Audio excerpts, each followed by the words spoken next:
know. But see all the colors underneath? See how that orange is coming through and splitting between those two? And now that creates an energy. Yeah, see, I kind of like that. That is beautiful. That kind of looks good. These colors. And it just keeps going. When you get satisfied, then upset the apple cart. You know, but I'm not going to do that to there. Because I like that. I like that. So I'm going to go over here, maybe work this guy out a little bit more. Let's see. Yellow feels right, so I'm just going to put a little yellow into here and see what it does. Now he may become a woman, and that's okay. Yeah, see, he's getting a little woman trait, a female trait to it, but shoulders of a man. So we don't want that. So let's get rid of it. See, so I want to make a change. So just go ahead and just blast it out, guys. Just blast it out, and then go back into it and see what it gives you. And the stuff that's left behind are the residue that gives an object like this residue of orange right here. Look at that. It's just really great. I couldn't plan that, but I have to be aware of those mistakes that are happening because I'm just not caring about the painting. I'm not giving it that much respect right now. It's got to start talking to me with some respect. And it's starting to get there for me on this one. So let's give this. And then we'll go back to some carving. And, ooh, this is a good one. Let's get some of this magenta. And when all else fails, I paint with value. At this point, I'm looking for values. I'm looking for, does this need a dark? Does this need a light? Does this need a whatever it is? And that's what I'm focusing on right now, is making. Oh yeah. Oh, I haven't used brown yet, you guys. You didn't tell me that. Come on. You always use the same palette? Yes. Yeah. Yeah. I highly recommend that. It took me a long time to eliminate things because you can make certain colors that you buy in a tube that you can make. It's just finding those colors that give you what you want. Simplifying your palette is really a good idea. It just makes it simple. Using one brush is a good idea. Keep it simple. Just paint shapes. Let's see. Oh, I think I'm rocking and rolling here a little bit. Maybe you need a refreshment? No, not yet. Thanks. So. Okay. So what I'm going to do now is I'm going to carve I'm just going to carve this guy back a little bit. And with my palette knife, I'm going to carve out. And it's literally like I'm thinking clay. I'm thinking clay and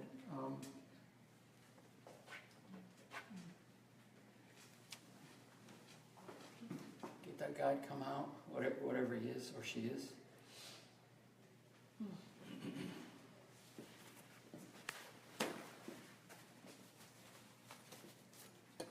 Here, let's really rock the boat, shall we? Mm-hmm. Let's rock the boat. Let's rock the boat.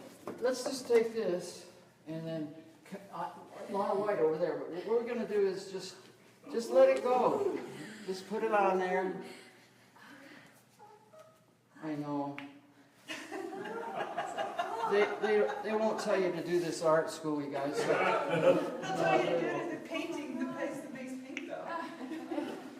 Oh, that's nice, just like that, isn't it? There you go. So let's move that in there and see. Just see what it gives me. Oh, I like this little shape here. Who knows what that might become? And Haha. Tamara Selvig says yes.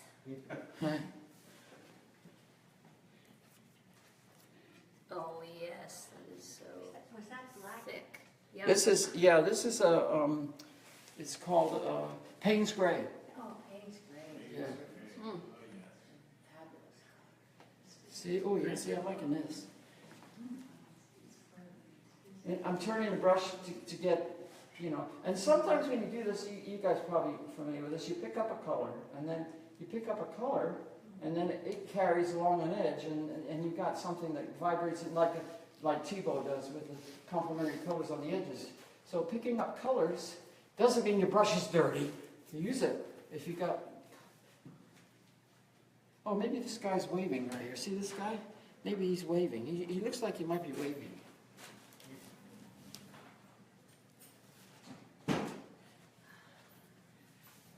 So I want to darken that in. Leave some of the brown.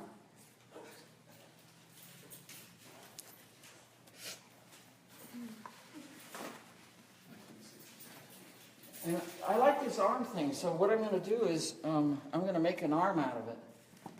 And that, I don't know how that got there, and I don't care. It's there, and I'm going to use it. And that's what this approach gives you.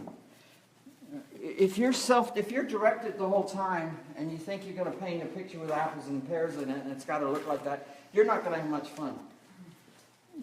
You'll have to find that out for yourself, so, because that's just something that you find out after a while. It's no fun. What the hell? And so I'm going to pop this out a little bit with a dark color, which is blue. Get those figures. There's a painter called whose work I really like, Nicholas Osmond. If you get a chance, he's an English painter, and I just discovered him. He's just so, his soul is on the canvas. You can see who he is just by looking at his painting. And yeah, so that's pretty good. Let me see. So maybe something over here might suggest something else. So I've got some kind of activity over here that I kind of wonder about. So I'm gonna just play with that and see what shapes, what comes out of this. Just then I'm gonna pick up a color. It doesn't matter, and put it in there and see if it works. If it doesn't work, then it goes bye-bye in the good card. So Bill, because you're not using much in the way of medium, you don't have to worry about fat over lean. You just can paint away, right? Yeah, I don't. Yeah, you don't need it. I mean, Yeah, well, you're not using mediums. yeah, I'll use it to start, as you saw, and get those runs going and get the juices running and the soup. I call it. Think of the first stages as when you make a soup. You're chopping up all those veggies and you're chopping up this and you're putting that in there, and it's right there. And then you have to turn it on and simmer, and all the vegetables meld with each other and create a flavor.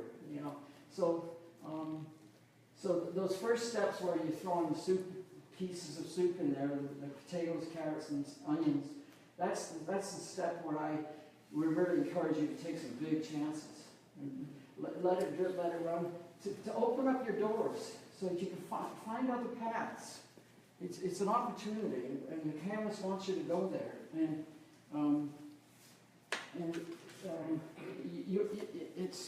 It's a hard step to take, you guys. It really is. I'm not trying to be patronizing or anything, because I know some of you have taken that step, and you know how hard it is to just surrender to the painting, just completely surrender. And ask yourself, what does this painting need? It's not. I'm not trying to do apples and pears and apples and berries and pears. I'm not trying to do that. I'm asking the painting, what do you need? What do you need? I don't care that whether it's going in the direction that I initially wanted it to go into, which is three guys on a boat and a person taking a photo. I'm aware of that, but I'm also aware of what does the painting need? Like, what does the painting need? Well, that guy needs an arm, or he needs a shape right there. So I'm going to try to connect somehow with this, and his arm looks like it probably needs a cast or a sling at this point. Let's see. So what I'm going to do is get a little more.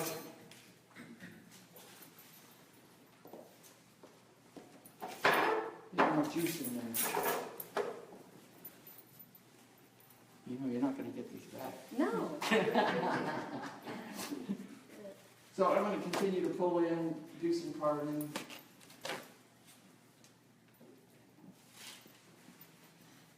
And this over here, I don't know what I was thinking, so there it goes. So let's get this woman's head, or man's head. And again, it's a dark area, I'm going to use a dark. I don't care what color it is. It's dark. If it's a light area, I don't care what the color is. Use a light color. If it's a medium dark area, use a medium dark color. And put more than one color into each color. Now I'm going to change that and put some of this primary magenta in it. I'm going to put it over here. Is this arm? I'm just going to move it around. Oh yeah, see now I'm going to lose this. I want to lose this down here now because that makes no... See now my right brain is going, okay Bill, now he needs a side. So I'll give in this time.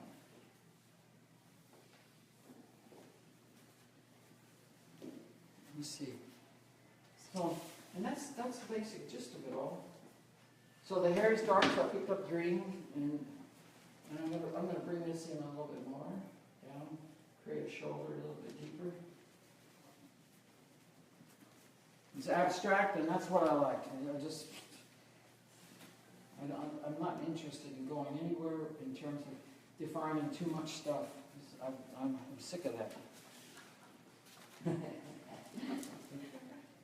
Oh, if I could see my art teacher from high school now, I just give him a piece of my mind. Because you don't get this, he's going to give you the initial, you need the basics. I mean, let's face it, you do need to know what red and yellow makes and what blue and green make and that kind of stuff. And that's no disrespect for my high school art teacher. But when I left high school, I was just turned off. I mean, painting vases with flowers in them, God, is this all there is to it? And I went to San Jose State, and I got lucky. And I didn't major in art, and I didn't do art my whole life, and I ran into a teacher that turned me around, Sam Richardson. And he said, he gave us some projects that were, what are you doing? What are we supposed to be doing with this, Mr. Rushton? And he told us, bring in an object, a roll of newspaper. You go down to San Jose Mercury News and you got the end remnants on the printing. Go down there, they'll give them to you, and bring some charcoal. So we did that, brought the charcoal. We said, push the tables back. Why push the tables? What's happening? He said, what is this? Push the tables back. And we're all like 20, 21. What is this? What is he up to? So put your paper down. So everybody put the paper down, charcoal, got their object. And then he said 3 words. Yeah, 3. He said, what I want you to do with the charcoal is to make new lines. And everybody went, make new lines? What do you mean? So as soon as he said that, I felt like my high school cloud. I came out of high school with a cloud in terms of being inspired to do art. And it just something just lifted. As soon as he said that, I knew exactly what he was after. He wasn't after one answer. He wasn't after his answer. He was after you finding your answer. And that really stuck with me. It really stuck with me forever and ever. It sounds like you're painting like that tonight, and still you're making new lines. And that's why your work is so fresh, even though you've been painting your whole life. Thanks. Yeah. It keeps it fresh. Yeah. And I can get as detailed as this I want. I can go all the way to making these, putting eyebrows, eyelashes, and nose hair coming. I can do the whole thing, But so, and immediately as soon as Sam Richardson said, I want you all to make new lines, that all the hands went up. And as soon as the hands went up, I looked at his face and he knew that he had those kids. Yep. He had them right there, because they wanted answers. And he wasn't going to give them answers. And I said, oh yeah, I know what you're doing. I know exactly what you're doing. You're trying to get people to find their own answers, and not look for what the teacher wants. Which is, everybody's geared to do that when you're in school, basically. Hey, what's Mr. Smith want from us? Well, you got to do this. You got to do that. Well, you carry that over to art. I carried that over to art, and it just didn't work. And it's just really great. So he was a big influence on me, and then Gerald Turner was the other person that made a big impact on me. He's a plein air painter, and I did a kind of in honor of him, the one in the middle here. He's on his, he's got his back of his truck down, and he's painting. I think we were in Point Reyes when we were painting, and he really encouraged the play side of things. Just play. When you're a kid in a sandbox, there's a mentality.